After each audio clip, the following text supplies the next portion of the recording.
All right. Roy, are we on? We are on. We are ready to go. I couldn't tell. Well, welcome, our friends on the call, whether you're on LinkedIn, on Instagram, wherever you might be. So it's a pleasure to have these discussions with you. Roy, you know that next year, the 3rd of January, we're going to hit the ground running with our professional program leader certification. And there's a lot that we have to talk about, and one of the topics we have to discuss is the world of agile. And I think am I moving in slow motion, Roy, You're right now? lagging a little bit. Yes, you are, Phil. I was Oh just about dear. to send you a quick chat message. I am lagging pretty bad. Yeah, But beyond the lagging, let's talk about what we are thinking of presenting to our friends. A lot of what we're presenting in this confines, Roy, has to do with agile thinking. And I thought, how best to begin our discussion today than with some discussion about the Agile Manifesto values and principles? absolutely, absolutely. Because I think it's really interesting to kind of compare how the manifesto maybe needs to evolve a little bit, and for many reasons, AI being one of them. Right? I think it's worth digging into it. What are your thoughts, Phil? I think so too, Roy. Why don't we jump straight into it? Let's talk about this concept, Agile Reframed. And in Agile Reframed, we're going to be looking at the Agile Manifesto through a different lens for the AI era. I know the purists are going to be mad that we're saying Agile needs a rebirth in terms of how we juxtapose artificial intelligence and its crazy hyper iterative nature Hmm. with agility. You talk about agility, well, AI can come right alongside you and it can either make you a lot more agile in your thinking and actions, or you could get stuck in bad habits and old ways and the stuck in a muddiness of the awesome 2001 document. Hmm. So, the concept, Roy, Agile didn't become relevant because of Scrum boards. A lot of people think it did. Yeah. A lot of people think that Jira is the reason why Agile exists. It is so not. The tooling conversation, right? It is so not a tooling conversation, but it's ironic because a lot of the people we would have thought would know this, they don't. They think Jira has become the driving force. It is, and it's unfortunate. And Phil, going back to your some of your earlier comments there, I'm sure we've all heard "Agile is dead" on the internet, right? We hear that Hmm. all over the place, and I would obviously that's an alarmist kind of perspective. I wouldn't say that it's dead, but I would say it's tired, right? It's been misused, it's been abused. There have been a Abused. lot of yeah, it's been abused like crazy. There have been a lot of transformation failures out there because it's not that necessarily that Agile failed, but the organization failed to change with it. So there's lots of reasons that happen, and rather than getting into that, I think it's worth revisiting some of those things. And the tooling conversation is one of them. A lot Yeah. of organizations viewed the tool is the center of the world, which goes against the manifesto. Is Hmm. literally stated in the manifesto. It's not about the tools. Exactly. Yeah, right. So we need to get back to the roots. Let's get back to Get what back to Agile the is. roots. Get back to the roots. And, Agile became relevant because the world stopped behaving predictably. Absolutely. And absolutely correct, right? Predictability started going away because technology was evolving so fast. People were evolving, social media, there's an Yeah. internet, all of these things happened, to make it everything is so fast, access to so much information. And now it's evolving even faster because we've got this new thing that's been out, new, like in the past few years anyway, Yep. AI, right? This new AI is thing. completely changing this, right? Absolutely, Roy. So, without much ado, let's jump in to a discussion about the awesome, we love it, okay, the Agile Manifesto, but it does have to be looked at differently. And also the world of the PMBOK guide, it also has to be looked at very differently. But we'll tackle that one after this. Yeah, Let's exactly. deal with One at a time. the more, Let's yeah, conquer the world one step at a time, right? one at a time, absolutely. So, Roy, the very first agile value, it states individuals and interactions over processes and tools. Yeah. But in this new age, we don't just want to say over processes and tools. It's very simplistic to look at it that It is. way. Mhm. But we need to understand that in the world of AI, we have augmented humans. And You sure augmented do. humans just means you are adding on the ability to hyper iterate. But AI is a multiplier. It's not Mhm. your decision maker. Is that a right way to think of it, Roy? Because I know a lot of people, they run to their little GPTs and ask it to make decisions. Terrible It idea. asks them to create principles and ideas. And that's not how to use the tool, is it, Roy? Not at all. AI is a thinking partner, but you never outsource decision making to a tool, to a technology. That's a terrible, terrible idea.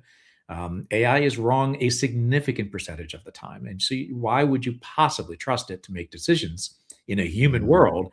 It's when bad things are going to happen. So, you just don't do that. However, as long as you're keeping the human is in the loop and part of the process to ultimately make the decisions, what you're essentially doing is, as you said, augmenting the humans. You're making them faster. You're making them, better thinking partners. You can produce value mm, faster. It is as it says here, a force multiplier. You'll get a lot more yeah. work done, a lot more decisions done faster, as long as you're treating it with respect and you are the person Mm, doing that decisioning. So here's one of those cases where the tool is actually really improving the human. So yeah. yeah, we don't want to throw out the tools necessarily. We Hmm. want to make sure that they are partnering now. So it's a kind of a Absolutely. different perspective. It's no Yeah. longer the tool doing the job; it's partnering with the tool. Absolutely. Absolutely. So, as opposed to looking at AI as an opposing force, get it on your side. We Yeah, talk about agents in this day and age. Hopefully, a lot of our friends know about agents. So, we're using it as an agent to help us go through our own decision making process, but the decision making process does not exclude us. In fact, we are at the helm, the driver's seat of those absolutely processes. correct. And never relinquish control. Right? Never relinquish. I love that, Roy. That should be a rule. Never Yes, relinquish control. It's an overarching mindset. 100%. Definitely. All right, let's talk about the next one. Working product. You and I like using the word product as opposed to software. Yeah, and Phil, we've talked about this a lot. This is one of the things that I think the Agile Manifesto and the Agile community in general really got wrong. It's so focused on software, and yeah, we get it. That's where it came from, and there was a reason for it to be about that. But Agile's in every single industry. It's everywhere. So stop the software focus, stop the technology focus, the tech focus, and let's just focus on getting work done. Right? It's about the work, Mm, it's the services, the products we're producing, not just about software. Right? absolutely. And it's so easy to churn out documentation these days, which is why we absolutely need to think about this a lot more. You can let AI make a first pass at documents, but Exactly. docs are cheap, Yeah. so it And has to be value.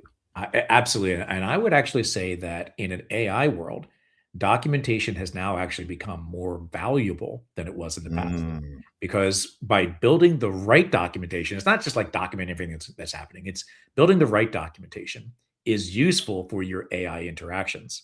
So yes. documenting things like your standards, your Mm, architectural artifacts, all of these, your organizational context, your values, your strategy, putting that in reasonable levels of documentation and allowing your AI to have access to that is going to make the responses so much better. Right. So documentation is actually becoming even more important than it was before. Right. so well said, Roy. In fact, the documentation, we could look at that as a lifeblood for 100%. AI's rationalization and thinking, like data. Yes. That's the data It is that AI data. needs to run Yes. off. Yeah. Exactly. Okay. Let's move on to number three, customer collaboration over contract negotiation. So Yeah. instead of looking at your customer as someone who you need to bargain hard with, we should Mhm. look at our customers as our learning partners. We're all on this journey together, right? Yeah, it's part of your feedback loop, right? You're learning Mm. together and let's tag AI into this conversation as well. So you're never going to get a customer where you say, "Well, the AI said do this." And they'll go, "Awesome. Well, AI says it's the right thing to do, so let's go that direction." So there again is where the human, that interaction needs to persist. You've got to have that human interaction. But there's no reason why you can't use this partner, this technology partner to help you with research. Have it help you understand what some of your customer problems are. What are people saying on the internet? What's customer sentiment? What is the market Mm, saying about your customers and their products and services, so that you can have a much mm. deeper understanding of where they are. Now, in the past, that would have taken you days or weeks to build all that. Now you can do it in minutes, right? It's so fast to Minute. get information. So use it as your Absolutely. research partner, right? Yes, Roy. And I mean, gone are the days when we would say, well, we needed a couple of months to get your prototype. Now you can get prototype in a few seconds, right? Yeah, Just exactly. You can do it live, right? You can do it live. live with them on the phone with you. How about this? What do you think? Boom, right? There's your prototype.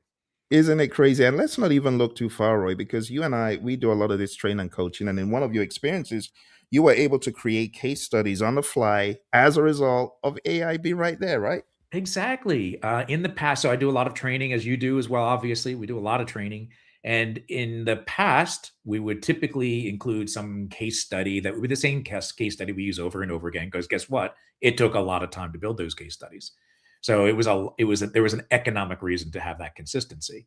Well, today those economics are gone, right? So now what I Mm. do is, and this is a real world story. I was teaching a class, and I was working with a training partner. I said, look, let's not use the traditional case study you've got in your materials. Let's come up with one on the fly. Let's let the class come up with one. And we was teaching the class, okay, folks, we're going to do this. And we got in and we opened up Chat GPT and we went through a few iterations. And right there, within minutes, we came up with a case study that was relative to that audience on the spot. And it just took minutes to do there. And it gave me all the information, built it out, and it actually turned out to be something they were currently working on, which was really kind of interesting. So they were really excited about it. They were a little concerned that the internet had access to that, right? Because guess what? If you're not careful, bad stuff happens, right? They let out some Absolutely. public information, or private information should not have been public. Yeah. But the key there is it's changed the dynamics. You don't need to do these repeatable things because you can change on the fly so much faster, right? Right there on the spot, rather than Right there. thinking about it and making it canned. You don't have to do that anymore, right? Absolutely. And I was just sharing my own experience with you, Roy, a few moments Yeah. ago, how I had this client and said, okay, I need this in Spanish. Yeah, I know you've got this app developed in English. Yeah. And within seconds, minutes at most, the Mhm. tool was able to change around an entire app and give you Portuguese, Brazilian, and Spanish and French, Yeah. and you could flip back and forth. This would have taken a number of hours for a human developer to do. Plus the So as a translation service you would have had to pay. exactly, the translation services. So this is an example of customer collaboration. As opposed to you spinning wheels, AI helps you take what is near and dear to the customer and make it happen just in a Exactly. blink of an eye, which is truly invaluable. And Roy, what about responding to change? I mean, it goes hand in hand with what we're talking about. Yeah. Sometimes you need to pivot. Your firm is called Pivot Agility. So Pivot that pivot agility. mindedness, yeah, that agile mindedness to pivot, Yeah. AI just helps you amplify that. But you got to have a willing human, right? A willing human, and I'd also say a willing system, meaning your organization needs to be prepared to pivot so much faster. Right. So think about it in your traditional organizations, where things were defined for, or your policies and governance were defined for predictability, where work has to be sequenced for humans. There has to be authority, where your decisions go up, you wait for steering committees and decision authority, all these kinds of things happen. If you do that today and try to make AI work in those kinds of environments, basically all you're doing is making coming to a decision faster, but still being limited by all those internal systems that are going to slow you down. Now, when you're dealing with humans, that slowdown might have been necessary. Now you're slowing yourself down and you're limiting your ability to respond to change. So it's not only just us internally, our teams making these decisions and Mm, working faster. We also have to look at the organization as a whole. Can the organization absorb the speed of this change? And mm. most organizations are not designed to absorb it. That's a real problem, right? They need a total overhaul. Speaking of overhaul, Roy, we got a really interesting chat from one of our I friends, just saw that. Yeah, Self it's Big great. Conscious. Yeah, so Roy, we've been talking about a number of concepts in Agile. But one of the biggest things that would help someone who wants to move from being, because you know, Roy, you were in this world. Why don't you Oh, answer yeah. our friend here? Give give Yeah, give so our friend I some was tips. the software engineer for a long, long time. Okay, longer than I really care to admit. But I was doing it for a long time, so I'm very technical background. And so the main thing is that if you keep the mindset that you had as you're doing technical work and you try to bring that into your managerial work, then you're likely going to have some pretty painful failures. And some of those failures are not bad failures. You need to learn, and having failures it can be a very positive thing. But we'd like to have you avoid some of them, some of the unnecessary failures. So one of the things that this program is going to help you with is help you think in different ways.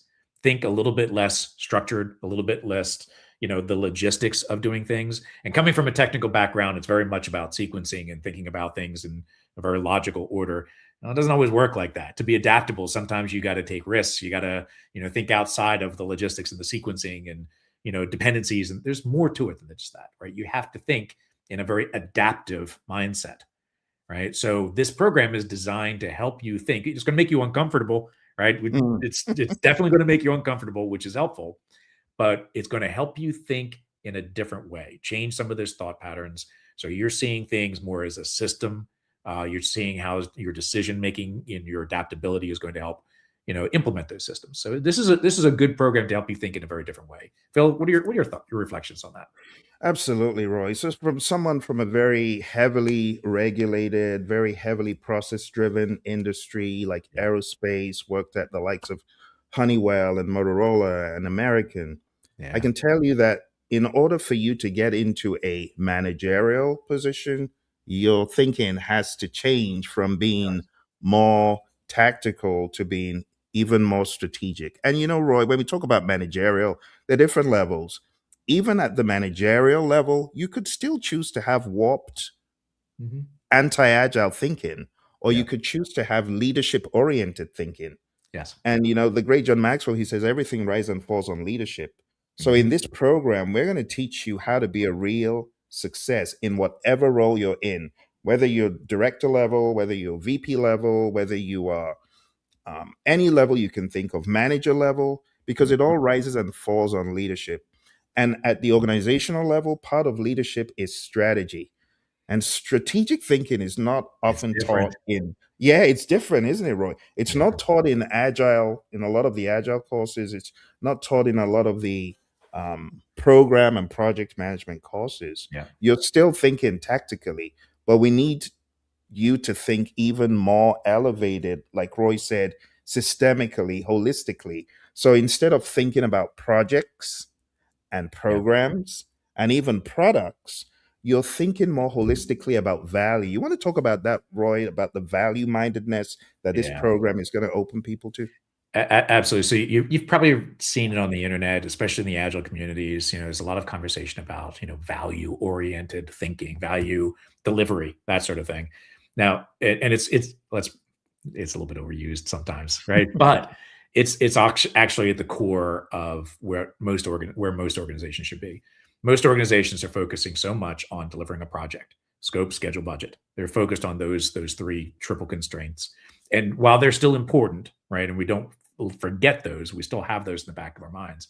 What's really more important is that you're delivering value to those people that want that value, right? They're your customers. That could be any number of people. So it's really focusing on what is the right thing to deliver, what is the right thing to work on now, what is the right thing, what's the wrong thing to work on. Things that we can say, that's not going to help us. That's not the right direction for us to go. So let's either not do it at all, or maybe don't do it now, and we'll delay that decision for later when we have more information. So that value thinking is very different from the more traditional project oriented. I've got an idea, build a project around it, build a team, but you must deliver all this scope, off you go, without fully thinking through, is it the right thing? Is it the right thing now? Is it really going to get the response that we're looking for? What results are we looking for? What the outcome we're trying to achieve? Mm, That value thinking is very different, right? And this is going to help you with that. very different. Thank you, Roy. And actually, I look at this as a pathway for those who Yeah. are keen on elevating their careers.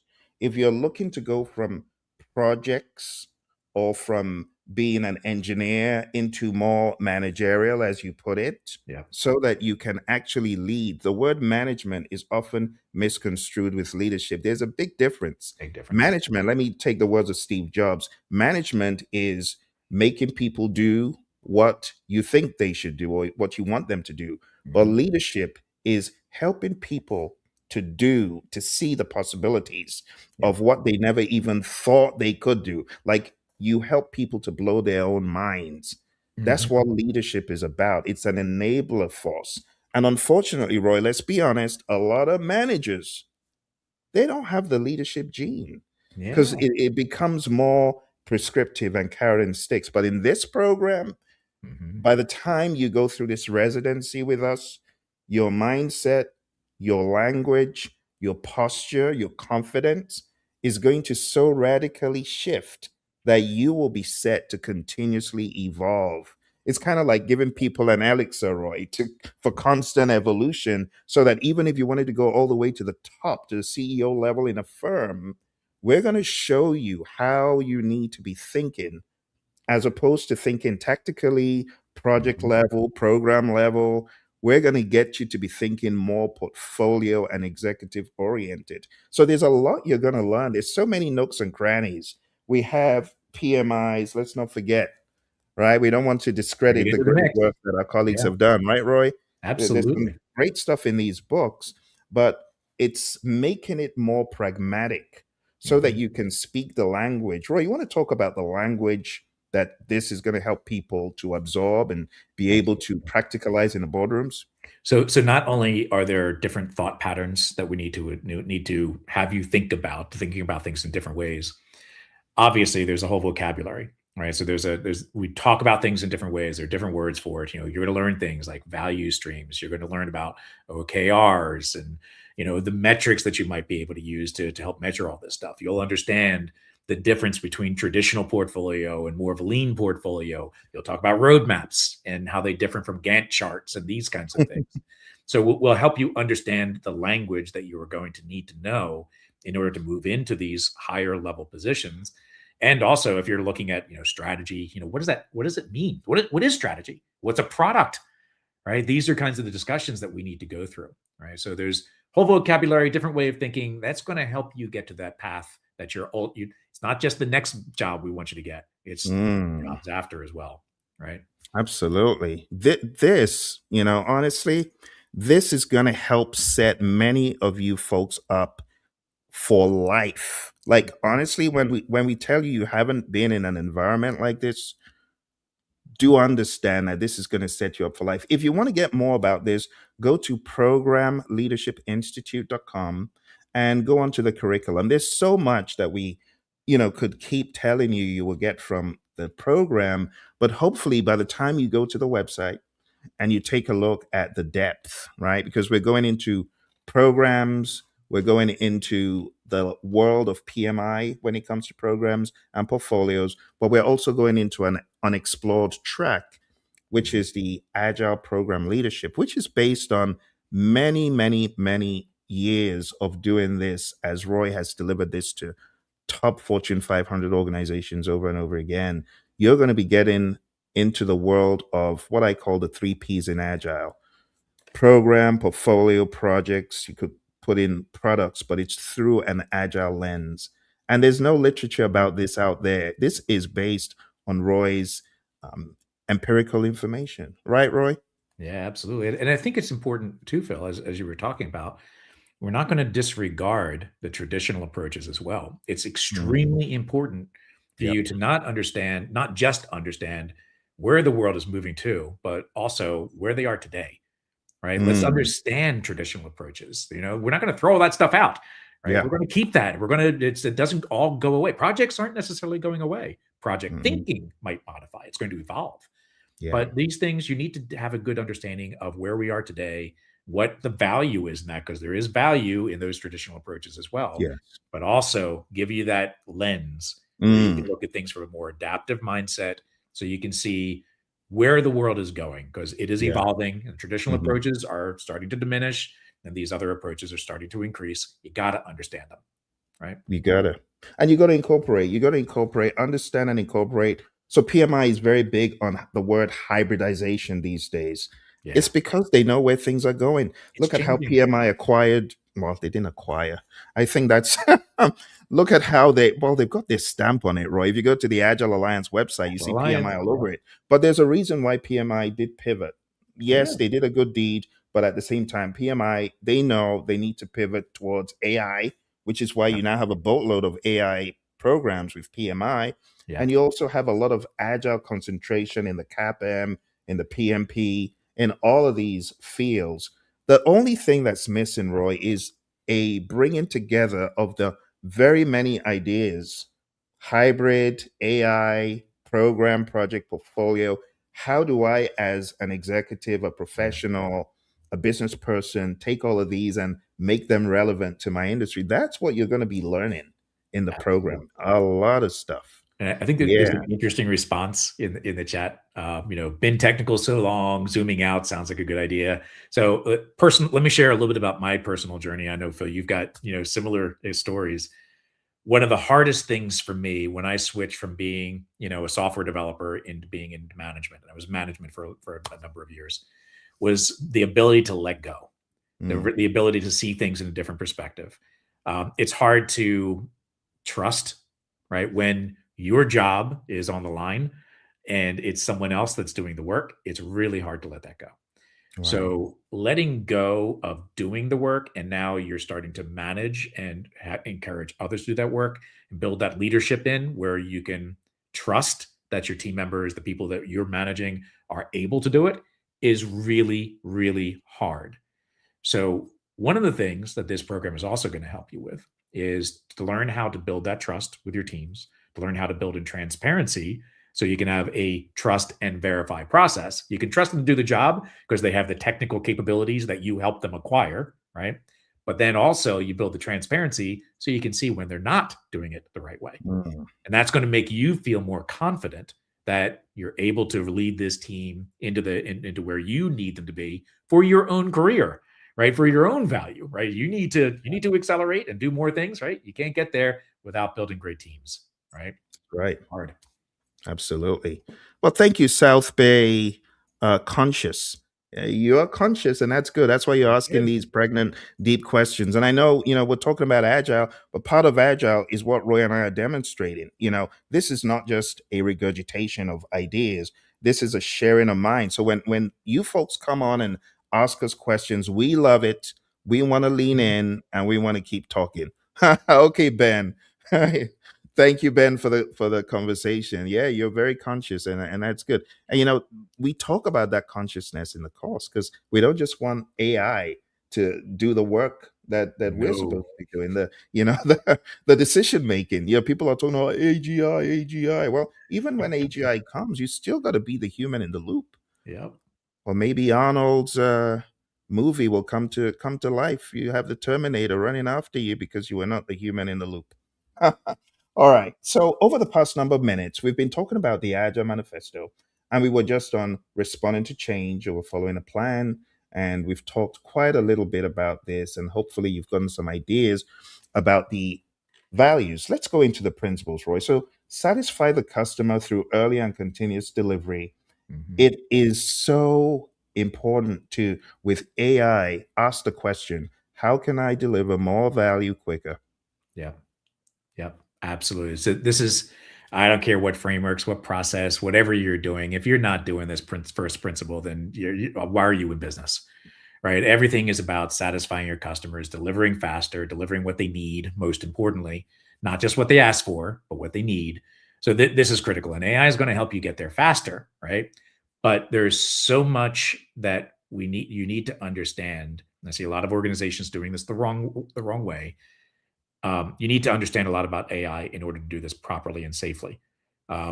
Many organizations have not learned enough yet to do this. They're thinking, "Oh, I can just put AI in place and boom, I can develop software faster." No, you can't.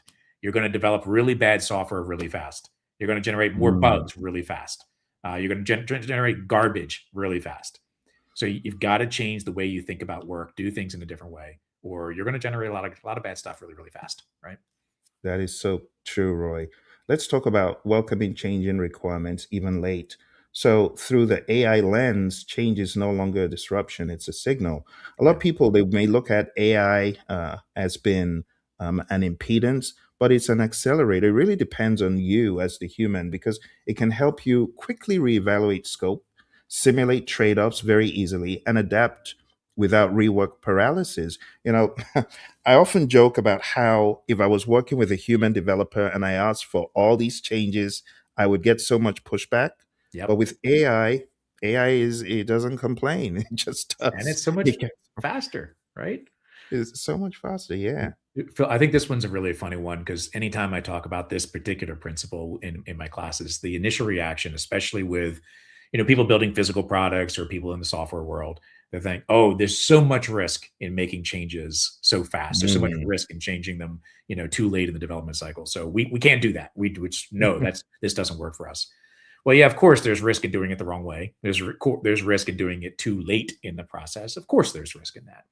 But now bringing these tools into play, like, bringing in an AI that's capable of doing this, it's reducing that risk.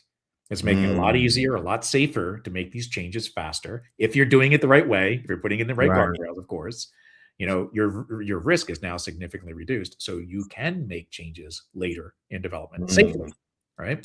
So Yeah. it's completely changed the way that we think about work and trying to put building things in a traditional, like an SDLC as an example, if you put it into a traditional, software development lifecycle, it doesn't work anymore, right? You got to think differently, right, Phil? Absolutely. So, just for context, I know some of our friends, we got friends who are zealots, and that's okay, Roy, That's right? okay. Absolutely. We We welcome got it. zealots, yeah. Yeah. So our agile zealot friends, they might think we are, coming against the manifesto. No, we're only showing you that AI is an augmentation of the already great thinking, but you got to amplify the thinking even more, like deliver working solutions frequently. Well, in the world of agile, we want you to think about the hyper iterative nature of AI influenced projects. The frequency beats polish. Let's go to the old days of predictive where you would do everything to be picture perfect. Yep. Well, AI helps you beat that. I want to get it all polished. AI enables rapid scaffolding, fast Yeah. experimentation, low cost failure. You want to talk about that, Roy? Yeah, absolutely. I mean, so let's work backward. Low cost failure, right? So you can build something, a prototype, an example, a test in seconds, minutes at Mm. most, right? It's so fast. So if you fail and you've only spent 5 minutes doing something, what's the cost of that? Right. So now fail really, really, really fast, right? Fail Yeah. lots, and Yeah. jump in and make those mistakes because the cost of those failures is so small now. But Mm. I think it's really important to discuss another aspect of what you just talked about, and that is, it's an amplifier, right? It's, whatever you do, it's going to amplify, it's going to enable you to go faster. But let's put a very fine point on it. If you're a bad coder, it's going to make you a really fast bad coder, right? It amplifies you, right? So Mm. it relies on your skills. It relies on you being good at your job and having that capability because it's just going to do what you tell it to do just really, really fast. All right. So Absolutely. human, we have to develop human skills alongside of the AI skills, or it's just going to do really Mm. bad stuff really fast. Right. That is so true, Roy. And talking about the AI skills, that leads us to thinking of AI as a partner. Yeah. AI could be a partner because when you talk about business people and developers working together daily, those in this AI age understand that business people and developers must work together, but they must also include a new stakeholder, which is Mhm. artificial intelligence. Yeah. And you got to understand AI just becomes the shared language. Teams that are forward thinking, they are leaning all in, using AI to translate business intent into technical options. You still have to have the awareness of what your business intent is, your values, your principles as an organization, your strategic business objective, right? AI can help you very quickly map all of those ideas, bridge the gaps, jargon gaps, and align faster. AI can help you break down silos, break down obstacles, right, Roy? Absolutely. And it's going to change the way that we build things. It's already starting to, but it's just getting started. The best is yet to come. Let's hope so anyway. The fear mongering about AI is quite comedic because you have those on the sidelines refusing to pivot, The state. thinking that AI is gonna steal your data. AI is gonna publicly shame you, and all sorts of crazy ideas. Don't you hear that, Roy? Oh, absolutely. In fact, it was interesting just yesterday, actually. It was talking with a CISO, a chief information security officer at an organization. And we were talking about the risk of bringing AI into organizations, security challenges, that kind of stuff. That's his world. And he said, yeah, we actually are obviously concerned about it. And we need to roll out the right policies and the right guardrails to make sure we're not doing bad things. But he said he kind of compared it to the earlier days when organizations were moving from on-prem data centers to the cloud. He said the problem Mm, back then is they didn't understand.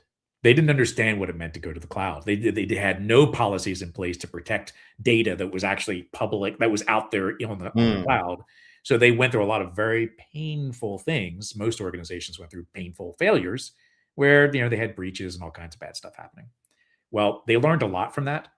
So now they're very aware how to try to keep their data private. They've got mechanisms in place to make that better. So there's an evolution that they still have to go through. They still need to learn a little bit, but it's a lot better than it was in the past. If we had tried this 10, 15 years ago, oh, wow. Huge, huge failures, no right? But chance. now, the world's a little more evolved. We Yes, understand how to keep things private on the cloud, at least a little bit better anyway. absolutely. Yeah, it kind of prepared us for where we are and has been part of the evolution. So let's talk about this very human centric idea, building projects around motivated individuals. I like what you always say, hire adults and Yep. the adults will take care of themselves. You won't need to babysit. But motivation now includes this cognitive relief. Yeah. AI removes repetitive thinking, manual busy work and mental drag, and people are becoming more aware of that. So while the documentation, as we said in the beginning, has become very important for feeding AI about our principles, our work styles, our consciousness. Mhm. Humans stay motivated when they do human work. So you can take away the grunt work, you can give that to AI, but you still maintain the human centered work, which is you being the human in the loop, you having conversations. AI Yep. is not going to take away the conversations that need to be had in the boardroom. And when you're in the boardroom, you best come with your best self because you can't ask GPT for an answer. You will be you will be publicly revealed and shamed, right, Roy? I am not going to share the company because it would be a very inappropriate thing for me to do. But I recently heard of a story where a board member actually asked for a board agent to be installed so they can help them Oh my know God. what questions to ask. And it's Oh like, Lord. go and they said no, they weren't going to do that, which was the right answer. But those are the challenges that we're facing, right? We do have to be careful Oh of that. dear. Just a real quick story about the motivated individuals. So I have a friend of mine, very grumpy individual, and he was in a bad job. He just really did not like what he was doing. So he was pretty down. And I got him turned on to AI. And over the past month, he's really evolved and he's doing more and more interesting things. And he's been using a rapid prototyping AI kind of tool, similar to the Mm, one, actually the same one that you typically use. And he's mm. building these tools, this tool that he's building, and he's having a lot of fun doing it. And his wife commented to him, it's like, "You are the happiest I've seen you in years." It's like, "I'm doing something that I like." Wow. And so motivation, bringing these tools into play where you can try and fail, and you're doing interesting things. You're doing Mm, things that they are interested in doing a lot faster. He said he would get into it and just forget about time. He was just wow. so excited about what he was doing and so motivated by using these new Mm, tools that it's changed his entire perspective. So wow. these tools should not be viewed as demotivators. They're things Yes. that can help you do the things you love doing faster and maybe take away a lot of the things you don't love doing. I love that, Roy. I mean, that just reminds me of Herzberg's theory of hygiene factors. Yeah. People are not motivated necessarily by the salary and all that. Taking them away would be bad. But Yeah. what really motivates people is having a self worth of what they're doing, Yeah. understanding the value of what they're doing, and being excited about it. So it just sounds like a Herzberg story all There over. you go. Exactly. Lovely stuff. And that takes us to another human centric one. This is what AI will not, should not replace. face-to-face conversation is great when you can have it, but when you're not able to, uh, so Roy, let's just talk about good old having the cameras on. It's not rocket science. This could help. This is where I've received the most pushback in agile training.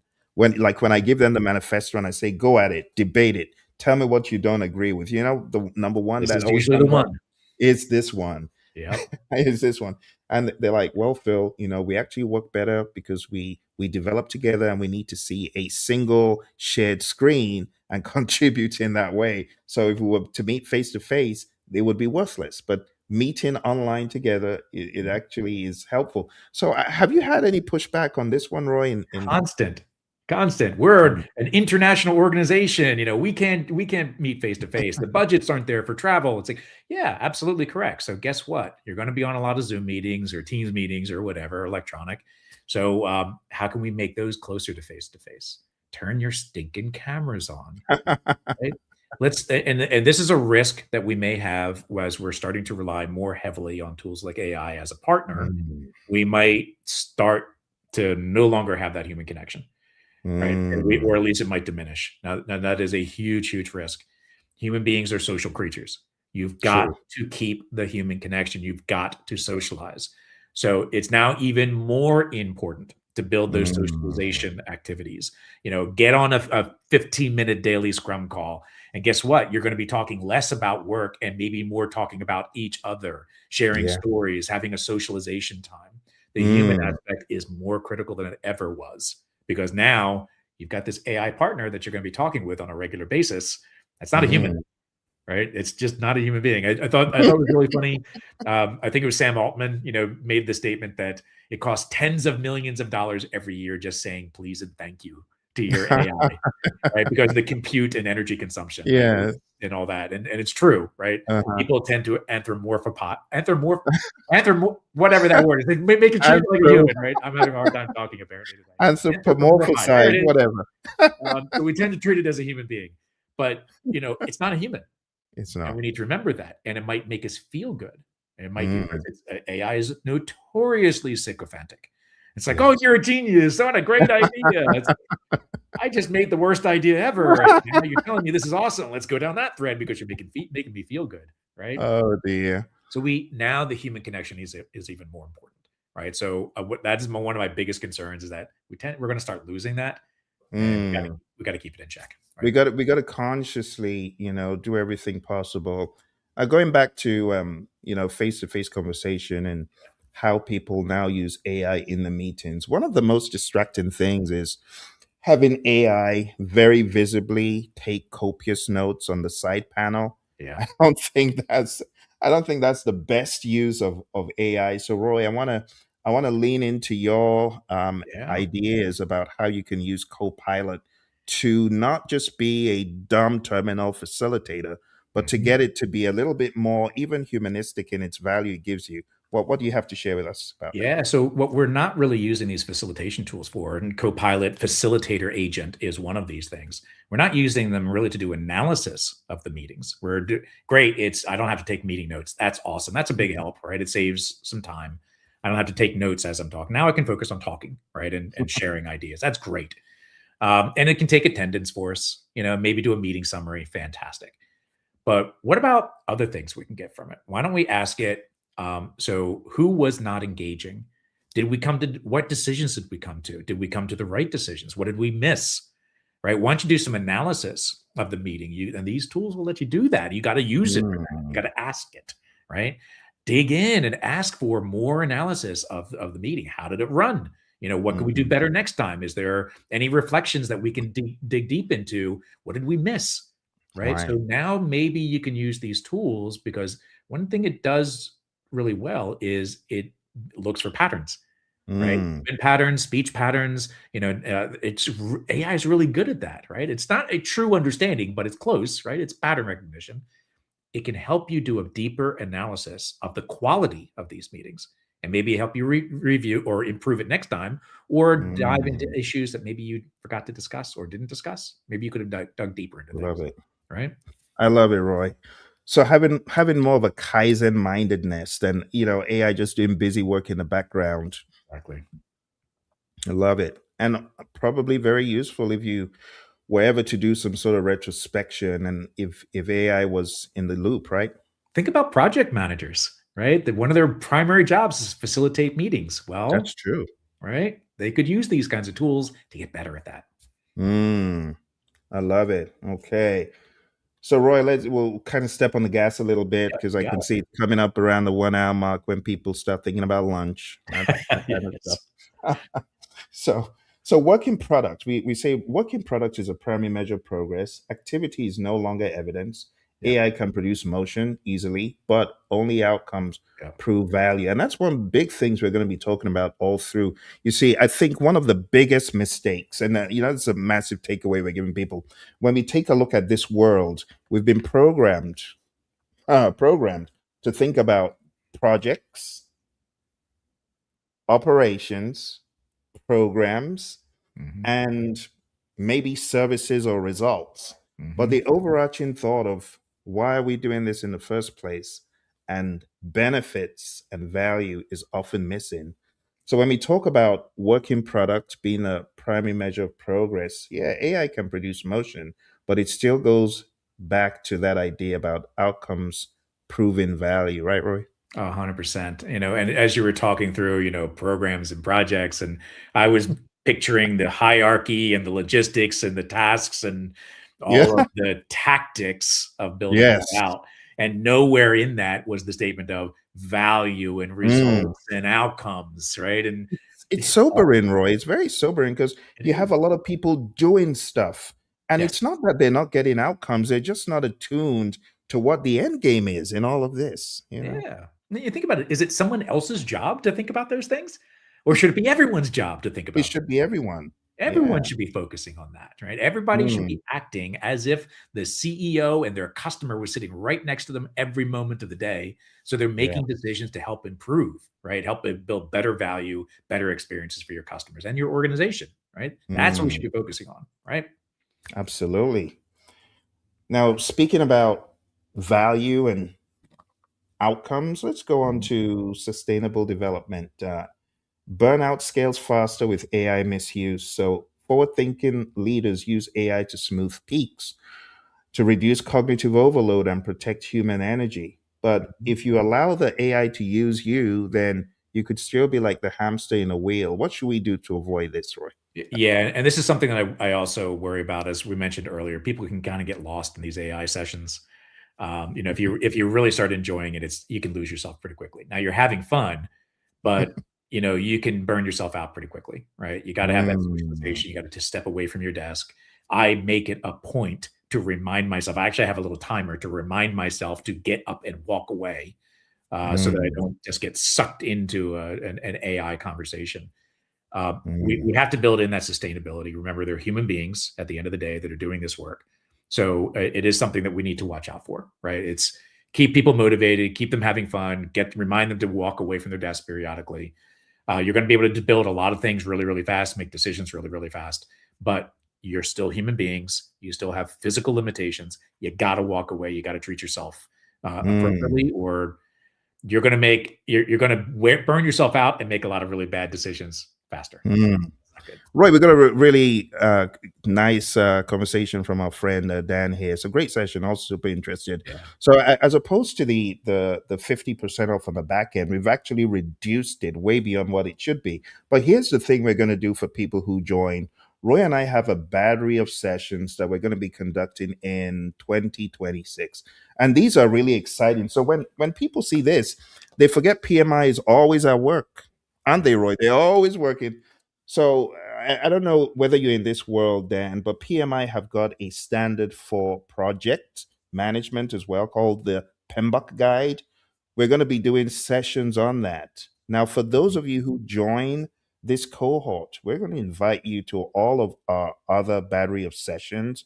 So we have one on the Agile Practice Guide, second edition, which is going to be crazy. That's going to be really exciting because you see how Roy and I roll. We don't pull punches. We just tell it like it is. Mhm. And then we're also going to be breaking down PMBOK Guide 8th edition. And then we have other sessions that we might have in 2026 that are outside of the program confines that we're doing on 3rd of January. to June, we will invite you to those at no additional cost. So it would make sense if you're a lifelong learner who values the knowledge over, the finances. This will just be an absolute steal, right, Roy? Oh, 100%. And Ben, something to think about too is if you like this interaction style, where Phil and I are just kind of talking, this is the way we teach our courses. We don't have a script. This is not scripted, right? This is Mm. just us talking with each other, and we have an idea of the topics that we're covering. It's kind of the way that we teach as well. We have our slides that are the guides, but more of it is the discussion, the interaction. We invite people to say, "I don't agree with that." We invite you into the discussion. We want you to share your thoughts. So it's very interactive. They're a lot of I think they're a lot of fun. Anyway, we typically get those kinds of comments of that. Yeah, that was great. That was a lot of fun. We just have a blast doing it, and we also want to hear from you along the way. It's very different training. That's why we tell you it's residency style. You are coming to camp with us, and our mindsets and ideas are rubbing off on you. By the time you are done, your confidence level. Let's talk about this for a second, Roy, because you know what happens in a lot of these certification programs Yeah. is you get the stamp of approval. You are now a PMP or CSM or PSM or whatever you are, right? Yep. But when you go back, you're like, do I really have the understanding of how to pragmatize it? You see. And Roy and I have been there. We've been Oh, I've imposters got lots of ourselves. failed stories. Yep. Have a ton of stories. And you're going to be learning how we went through the peaks and the valleys, the highs and the lows, and you have the best of both worlds. You have someone who has been in the world of predictive, staunch predictive, earned value management. Some Oof. people don't even know what that thing is today because it's kind of eroded somewhat, but we have earned value management and the world of processes and very, very prescriptive. And I'm talking about being in the boardroom every week and speaking to senior management about your battery of programs and why your SPI and your CPIs are what they are. At the same time, you've got Roy, who's been in the very technical world of what language were you doing back in the day, Roy? Oh, Back dude, I started out with like assembly language years and years ago, and I did assembly language, then a very short stint with Fortran, and I went into C and C sharp and C plus plus and Java and all those languages, and then eventually just said, okay, enough. It's time to move on to other things, and became a manager and moved away from it. But and you yeah, were in banking, isn't it, Roy? yeah, I have a lot of background in banking. Yeah, that wasn't my original start, but yeah, I was in the finance world for a long time. Yeah, I worked at Citigroup myself. So you got two instructors who have had very diverse careers. One extremely predictive, one extremely technical, and moving into the world of agile and going through the whole evolution of bringing agile in to transform the firm and moving away from that into more agility focused pivoting. Right, Roy?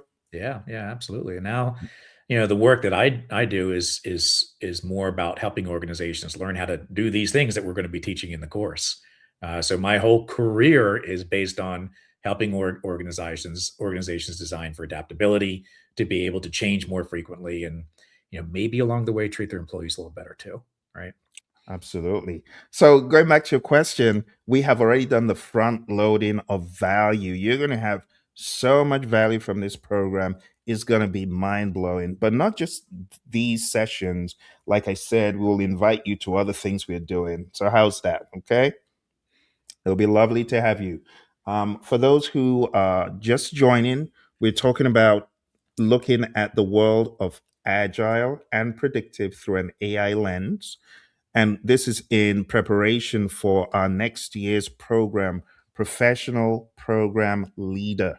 There is nothing like this out there. Trust me when I tell you, if you've heard the name John Maxwell, I'm a John Maxwell certified speaker, coach, trainer, and author. And I will be bringing in John Maxwell's principles and ideas. We have a very robust curriculum. Look, if you've ever wanted to learn leadership, you're in the right place. There's Mhm. a lot of people who think leadership is management, but it's not. This program will help you demystify all of that. But speaking of leadership, jumping right back into where we were, part of leadership is paying attention to the right stuff. So technical excellence and good design, right? Paying attention to that, it enhances your agility. but AI amplifies both excellence and slop. We have this term, Roy, AI slop. Well, Yeah. AI slop is what it is if the human in the loop is sloppy. Exactly. Exactly. And I think this is probably one of the biggest mindset shifts that people are going to have to adjust to. And that is, the job of an engineer, and that's the same in any industry. I don't care whatever industry you're in. If you're an engineer, your job is going to change. It's no longer about doing the work. Now it's more about describing how to do the work. Mm, So it's kind of like meta engineering. And maybe I should coin that phrase. I kind yeah. of like that. Right? You're describing how to do the work, right? So now your design is more important, your guardrails are more important, your standards are more important. So part of your job really becomes more about teaching someone, in this case, often an AI, how to do the job for you, Mm. right? So if you're not good at that, if your organization has got not good at defining the context of how to do work, and you're going to have some problems with AI. It's going to build bad stuff because Absolutely. you haven't defined the standards. Absolutely. It goes back to echo the great Steve Jobs, who said, design is not what it looks like or what it feels like. Design is how it works. You have to understand the inner workings of what you're doing. And it's that mindedness, as Roy was saying, that meta engineering mindedness. It just has to permeate in this day and age. Otherwise, you will be left behind.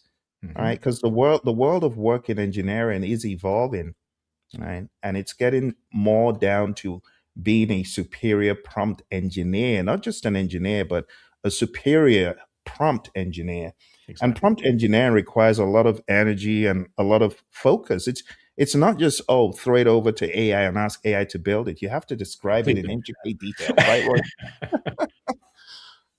Oh dear. Okay. And speaking of that, Roy, let's go on to simplicity.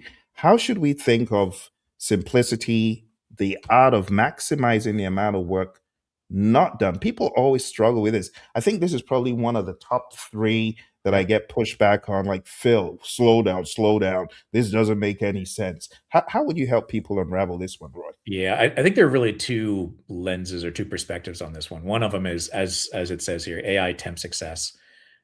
So you can easily generate a lot more than you actually need, and it's going to be very Mm. tempting because it's very fast, right? If a client doesn't ask for something and doesn't need it, then you don't do it, right? You still need to focus on what's the most valuable, and it's not always, hey, this is cool, right? Mm. Tempting. But here's another perspective of this is that I've seen this happen when I teach prompt engineering courses. They try to build the perfect prompt. So they don't actually iterate. They don't, say, start with a simple prompt and grow it. They try to put everything in their very first prompt. And guess what? The prompt still stinks, right? It's still a bad prompt. So you have to really get into that iterative mindset, not just in doing work, but also how you interact with your AI. It's an iteration, it's an iterative approach, and you're going to do lots of bad prompts, and you will Mhm. get used to that. And it's okay. It doesn't matter. So because it's so fast to change it, right? Mm. So correct, Roy. There's this syndrome, I just call it the gourmand syndrome, which just means greedy in French. You can become so greedy with AI that you want every feature. Back in the day, the product owner would say, okay, let's prioritize this thing. But instead of having that hat on, you have the gourmand hat. You go to the bakery and you want all the scones and all the cakes. And that's not how it works. The real skill is knowing what not to generate and choosing restraint over Mhm. noise. So 100%. yeah, AI can develop a million things in a day, but the real work is knowing what brings the most value for the customer and helping the customer discover, right? Mhm. It's about knowing what not to do, right? Mm, what not to do, exactly. Okay, best architectures and designs emerge from self-organizing teams through Mhm. our AI lens, our AI enhanced lens. AI supports exploration, not command. We're still not going to be lording it over the team saying, well, AI told me we need this, so you do it, team. That is a sure way to failure. Teams that think together and test quickly win. So, Roy, what's our general perspective from in the practical world about best architectures and self-organizing? That's a term people struggle with. You remember, It Roy, is. we were teaching this company, name withheld, Mhm. and someone said, "Well, this wouldn't fly in our firm. You can't help self-organized teams." Yeah. What do you have to say about that? Yeah, I said they're wrong. And yes, you absolutely can have self-organizing teams. What it requires is a different managerial and leadership mentality to enable Mm, those self-organizing teams. And the challenge is many organizations are top-down structure, hierarchical, making the jobs easier for management and leaders rather than making the job easier for the people doing the work. I always find mm, it funny that we in organizations we're typically very hierarchical. We organize based on skill sets and all this kind of stuff. But the reality is work doesn't fit neatly within those lines of the hierarchy. The work tends to span across the hierarchy.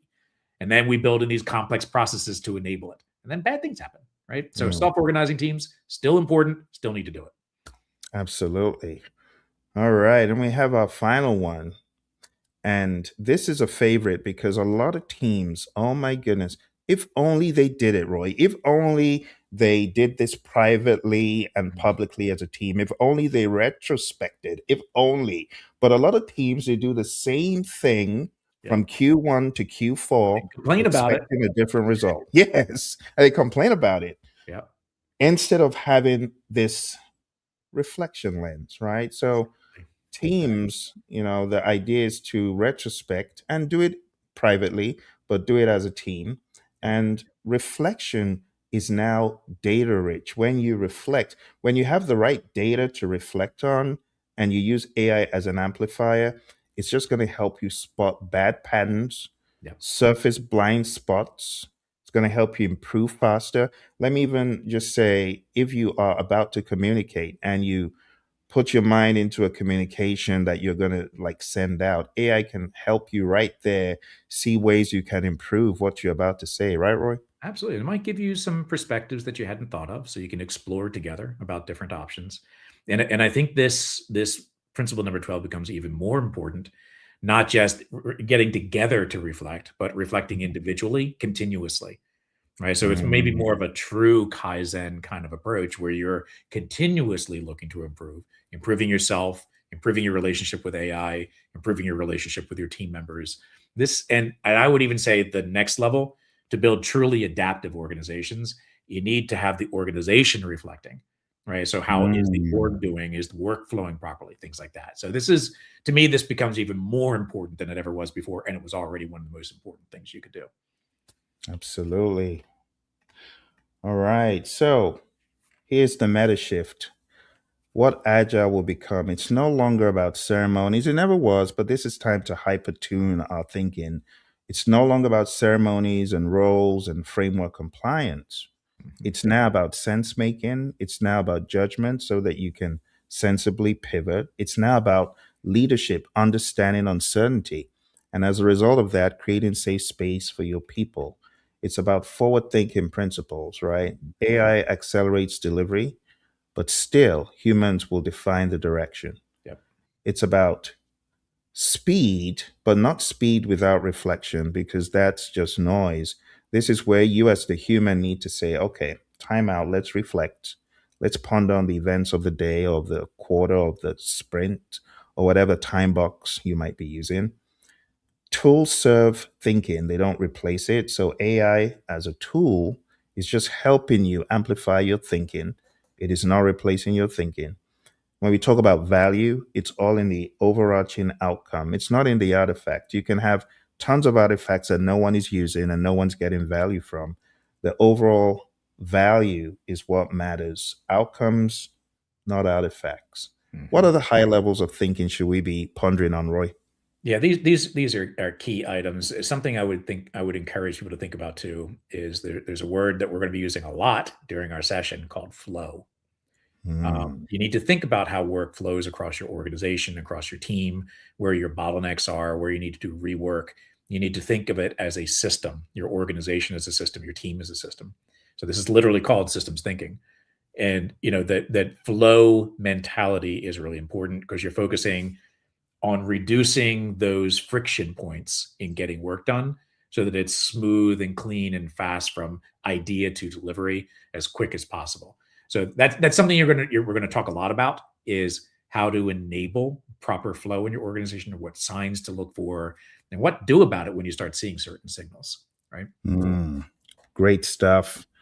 Okay. Well, at this time, we're almost done because we've done a lot of the work, the groundwork for the PMBOK guide reveal. I know some people just want to hear, okay, Phil, how should I look at, through the AI, how should I look at PMBOK? Yeah, we're coming to that. But any questions? We want to take any questions you might have. Questions, comments. I didn't even check on LinkedIn, Roy. I should have. You I know did not. why I I'm not normally doing my check? job, Bill. I normally check on LinkedIn because it's funny. People could chat all day long on LinkedIn and it doesn't come through for some reason. And Instagram, I've kind of been keeping an eye on Instagram. But let's see. Okay, I should have shared this in Instagram. My bad. All right. So I just shared one of the links that I've been referring to quite a lot on Instagram. Okay, let's go to LinkedIn. I don't see any red. Oh, I do see some red alarm bells. Let's see. Um, okay. Yeah. Yeah. I don't see any immediate LinkedIn messages. Yep. But we are taking questions now. So if you have any questions, any ponderings, any thoughts, do share them. But we're very soon going to be pivoting to the world of PMBOK. Okay, I don't see anything. So let's do this. Let's bring up one of my favorite mediums. I love to do things with whiteboards because it just it just helps. So as opposed to doing things with text and slides, let's use this whiteboard system. And this is where we are going to pivot to discuss the world of PMBOK Guide. So I'm not sure if you folks have looked at the new PMBOK Guide 8th edition.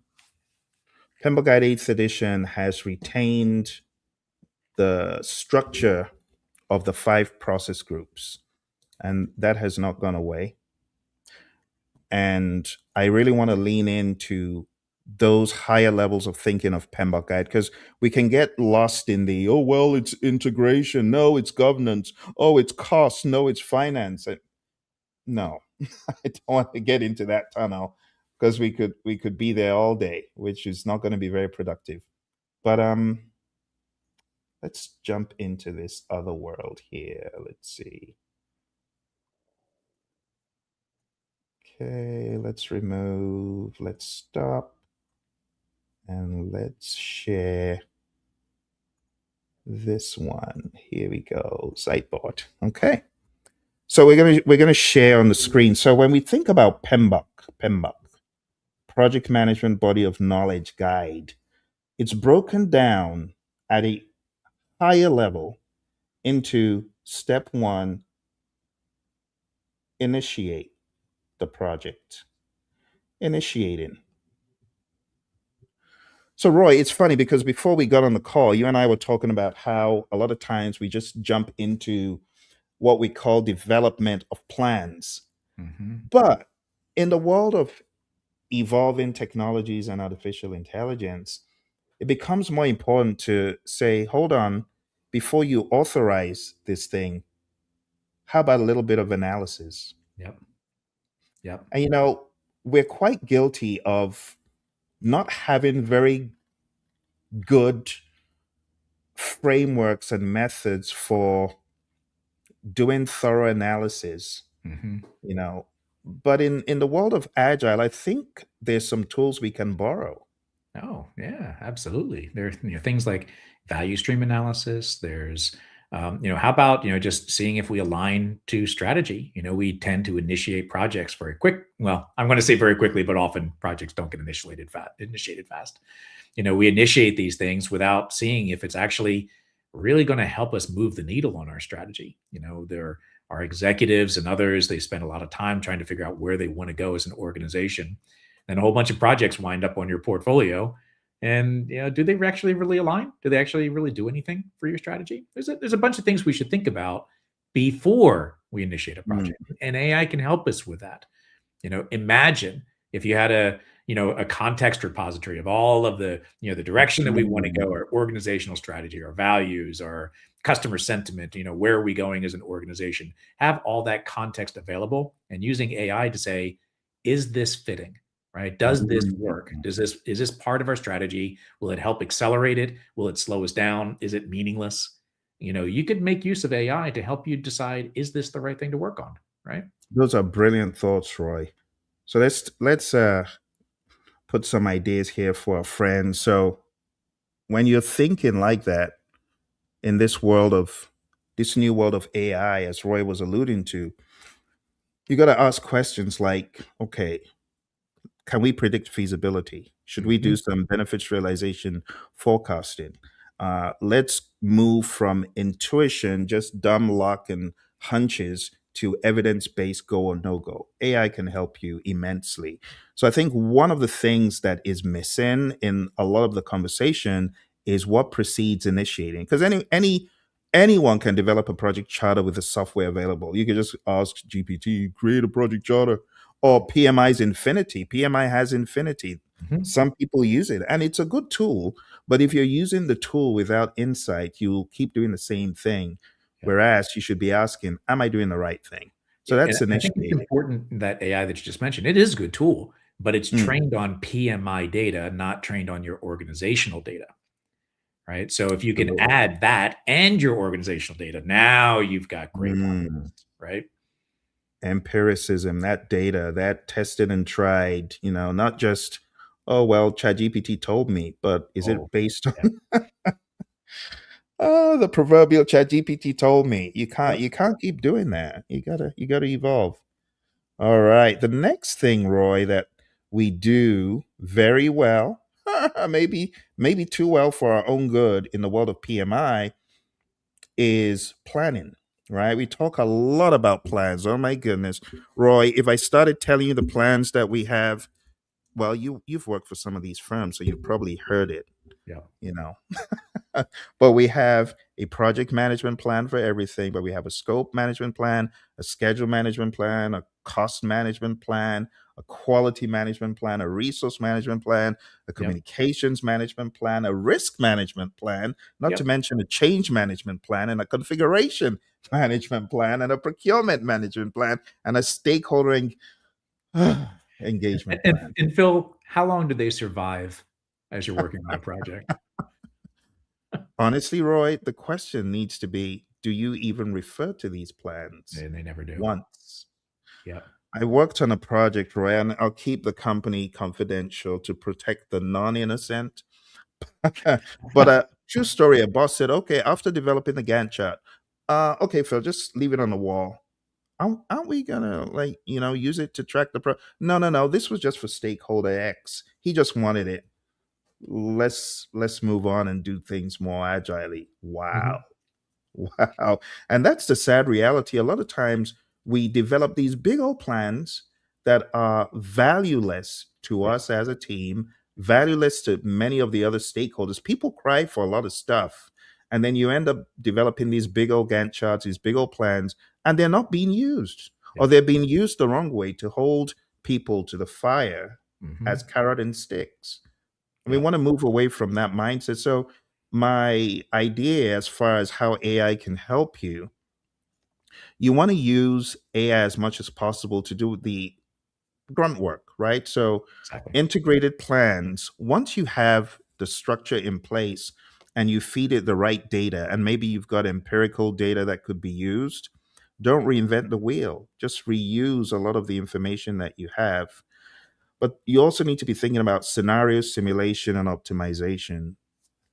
You can use AI to help you create your work breakdown structure a lot quicker. Yep. I didn't say do it for you, but help you. You still need to feed it the data.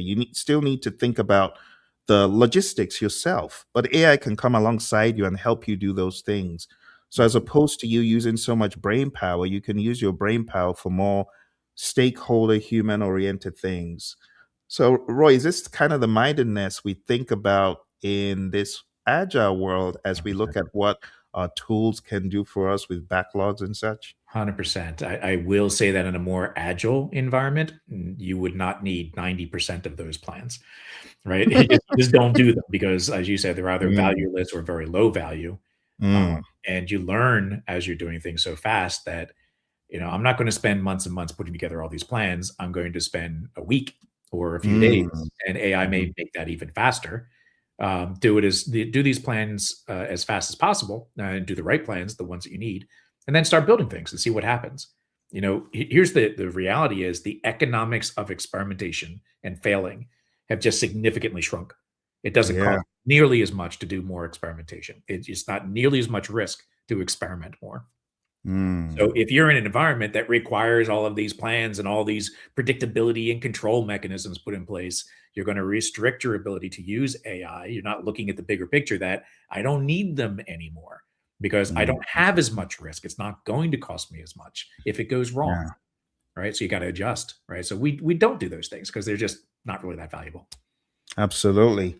And one of the words that I use, when I'm using a tool such as AI to plan, I'm going to ask it the question, how can I make this a leaner, meaner plan? Yeah. Lean and mean.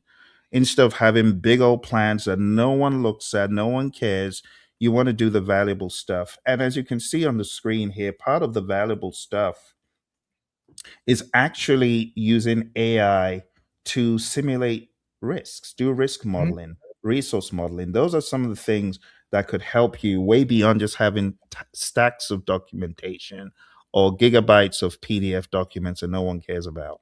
Yeah, and I All right. do that as well in an agile world. And I think we don't do it enough in agile. That we really should be doing more risk analysis. Absolutely. Yeah, that's very true, Roy. Yeah. And in our Agile Basics program, we often say these are things you can borrow from the Yeah. predictive world.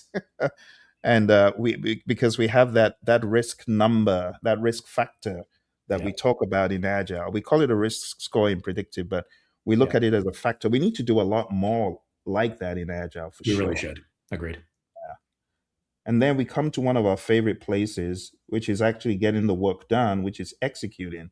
Mhm. So you as a project leader, if you really wanted to use AI to amp up your leadership, because executing is getting the work done, but you are not the developer, right? You're not one of the developers typically. You could be, but if you are more of a leader, here's some of the ideas you could be thinking about. So, what can AI help you do? It could help your thinking in terms of task prioritization, recommendations. You should still own the final decision of prioritization. It's like a 100%. product owner saying, "Oh, help me, AI, tell me what to." No, you as a product owner should first come to the tool. What I typically do, Roy, before I use the tool to pivot, I have my own ideas, and I Yes. deliberately do not share my ideas with AI.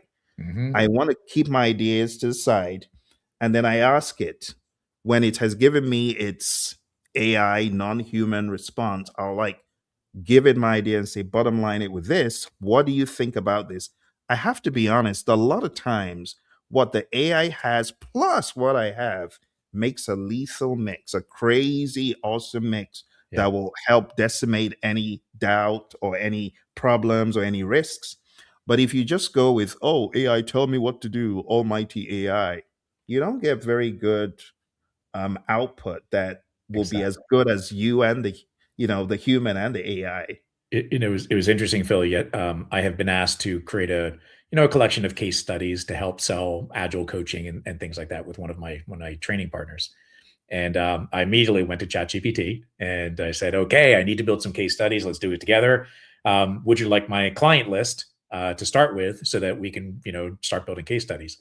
And I've been interacting with ChatGPT long enough, and we have an interaction style that we're Mm-hmm. both familiar with. And it said, "Well, actually, I'd really recommend instead that we build the patterns, the archetype of your case studies, and then we can apply your clients to it later." And it said, "Here's the reason I came up with this, because I tell it, why you're doing Mm-hmm. things." And it came back with some Harvard Business Review articles that suggested that this is a better approach to doing case studies. So I said, "All right, let's find out. Let's explore together." And I asked to take the lead, ask the questions that it needed to. in order to generate this. And it said, great, fantastic. Gave me a list of questions, filled out the answers, and it led me down the path. And guess what? It was really good, right? I Mm, never would have thought of doing that. So here's where discovering an approach rather than saying, I want to do this, let's do it. mm. So it's using it as a thinking partner. It's because it has Yeah, access to all of those articles, right? All that's those true. ideas, brilliant people, a lot smarter than us, right? So we Exactly. can say, here's what this person thinks, or here's where this what this organization thinks. Cool, let's try it. Right. Mm, That's the way you use AI, right? Thinking. absolutely. I love that, Roy. I love that story. It's a very, very practical story that people can take away and see the power in it.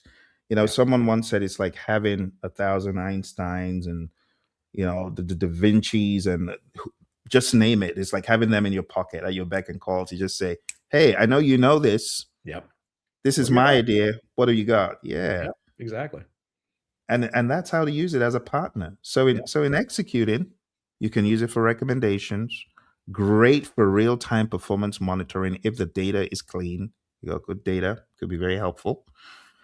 Automated documentation, virtual project assistance, just so invaluable. And I hate to quote the numbers, but SAP had a staggering, no, not SAP, Salesforce had a staggering number of AI augmentation Mhm. initiatives and how many human hours they have replaced.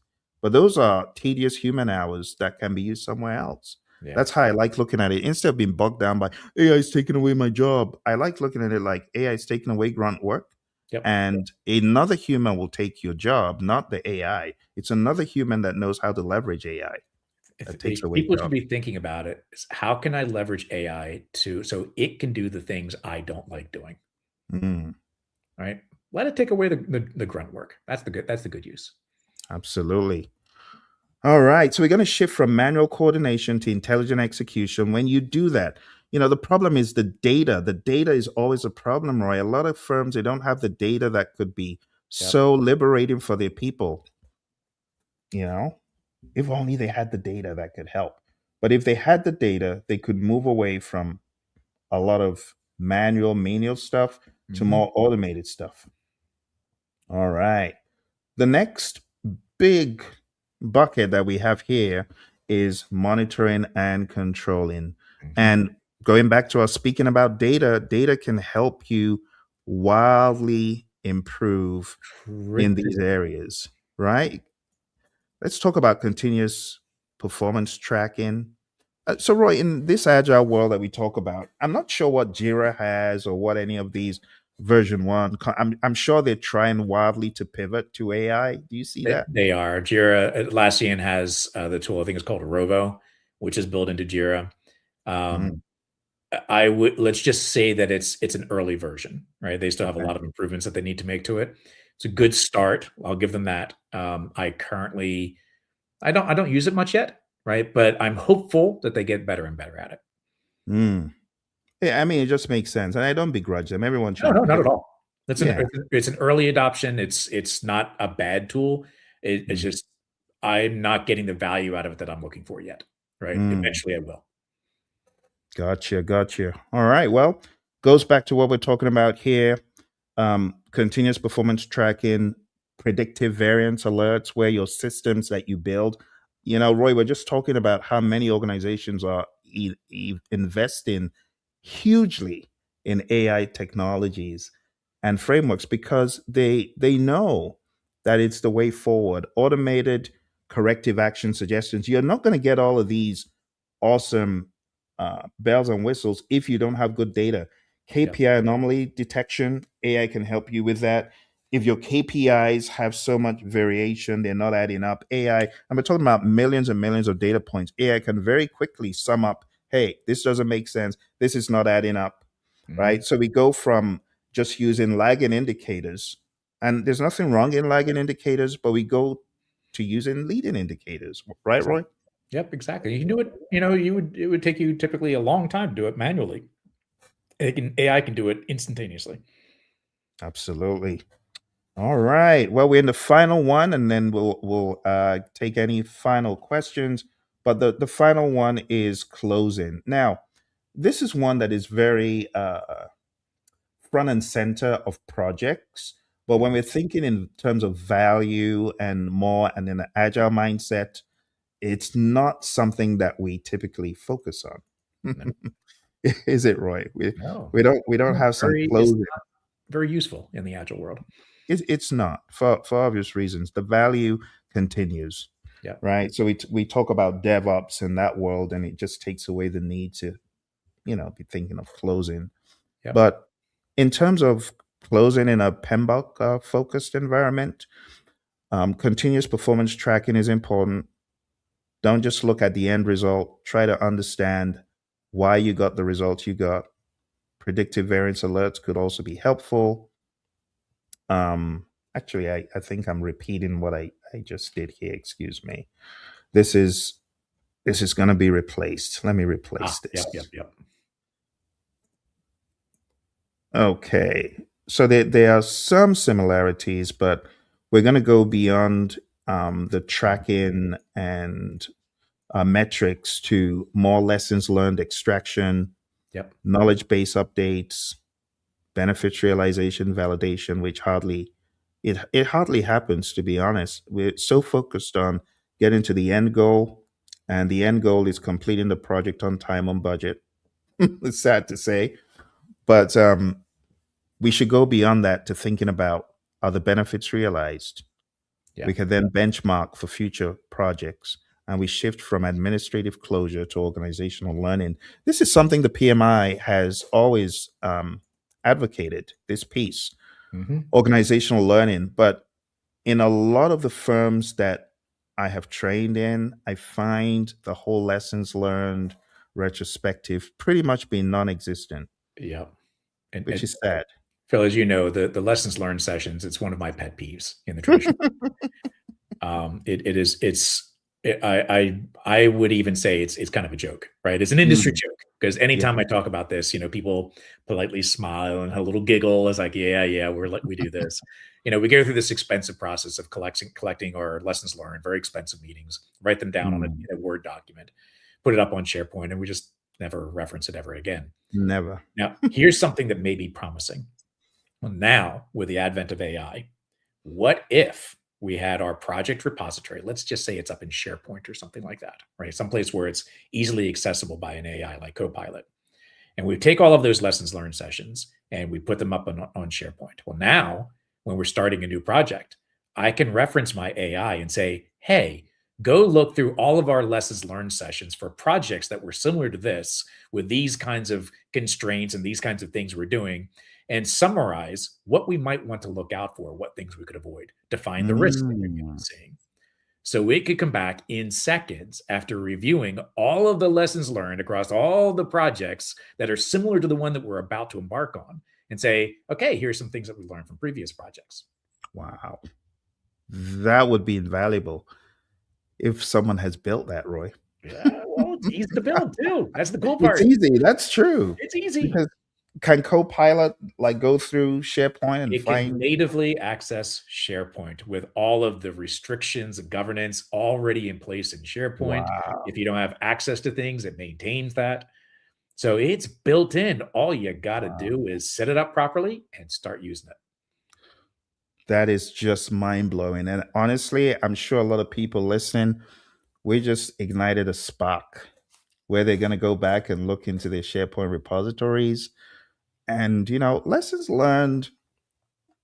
The bad thing about it, like you said, Roy, is it could have been done a lot quicker, a lot sooner, a lot all through the project, which will add even more value. Like we take that from the world of agile, retrospectives over lesson learned, Mhm. just find out and pivot quickly Yep. every sprint as opposed to. So Roy, based on your experience in the real world of agility, are people still okay with time boxes and iterations, or are they Yeah, moving away? absolutely. They're okay with it? They're still okay with it, and there's still a lot of people that feel very comfortable with the time boxing and, things like Scrum, the frameworks, Mhm. things like that, and Yeah. that's great, right? I'm not saying get rid of those, but you also are starting to see a shift in continuous approaches like Kanban, where Mm. now organizations are thinking, The Scrum thing is really good, and it's really helped us learn, and it's changed some thinking and the way we do things. But you know what? It's a little restrictive for where we are today, and maybe we need to open it up a little bit. And they start shifting more toward continuous value approaches. So it's changing, right? And I find that to be a very positive thing. The world is maturing. We're evolving into new ways of doing things. So I think we're moving away from some of those time boxing techniques. Lovely stuff. Well, thank you, Roy, for all of your insights, and thanks to all of our viewers who have come through. Those of you on Instagram, those of you on YouTube, thank you very much for joining. If you've got any questions, now would be a great time because we want to take any final questions you might have. Questions, comments, concerns? I don't see any. Well, I'm just going to say from me, thank you very much. We look forward to seeing you, those of you who are going to be jumping on the wagon and joining us on the 3rd of January. Take action right now because what you're seeing is a temporary placeholder price, which is in existence right now, but it will be going away soon. Now's the time to take action. Just to remind you where to go to programleadershipinstitute.com and go through all the details. If you got any questions about it, you can always send an email to info@praizion.com. If you would like additional discussion, you got the phone number there. Let us know how to contact you. Even over the weekends, feel free to do that. Reach out.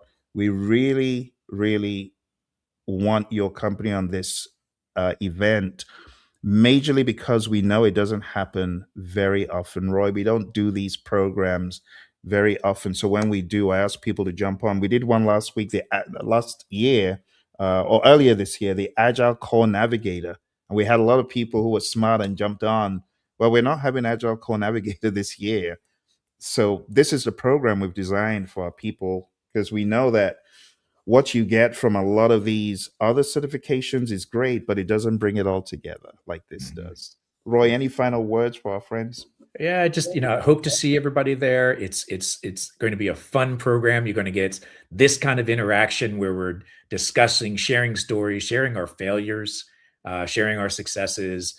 Helping you find signals, and basically, we don't want to help you just find your next job. We want you to help you find the next several jobs, right? Mm, Help you with your career, give you a path that maybe you haven't thought about in the past. Maybe open up your horizons a little bit. absolutely. Well, thank you all very much. See you next year. All the very best in your endeavors. Happy holidays. Be safe. See you soon.